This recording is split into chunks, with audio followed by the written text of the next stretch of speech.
And he's staying right there with me. I bet man can't do that. Can anybody say when you were going through your trials and tribulations, did you have just one friend that would call you and say, how you doing? They're afraid you're going to ask them for some money, so they'll text you. They'll text you and see how you're doing. But they don't want to hear your voice.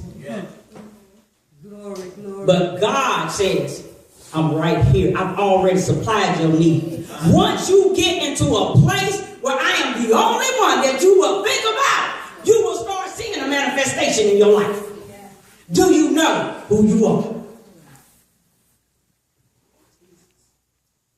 That he would grant you, according to the riches of his glory, to be strengthened with might by his spirit in the inner man, that Christ may dwell in your heart by faith, that you may be rooted and grounded in love, may be able to comprehend with all saints what is in the breadth and length and depth and height, and to know the love of Christ, which passes knowledge, that you might be fulfilled with all the fullness of God. Now unto him who is able to exceedingly and abundantly above all we ask or think, according to the power that works in us, unto him be the glory. He is Jesus Christ. Yes, he is. So ask yourself, you've been through an abuse. You've been here and there. But God brought you out. Amen. You were labeled something at an early age. You were taught some things that were not right. But God brought you out. Amen.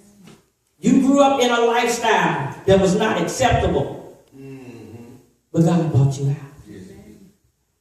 So I'm looking at God as my father. And I am his child. And he already knew who I was. I just had to find out who I was in him. So I learned to quit trying to please man. I learned to quit trying to do things on my own. I'm still struggling, but I'm learning. I'm learning how not to allow the words and works of those who don't know who I am to make me feel bad about who I have become. Because that past is no longer a part of me.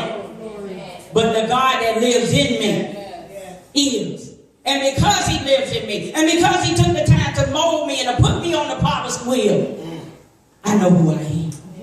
I'm a child of the Most High God.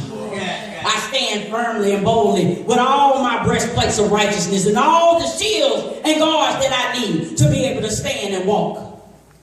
Be able to know, be able to feel the Christ in me. And I ain't got to tell you nothing. You see it. You see it. The only way you don't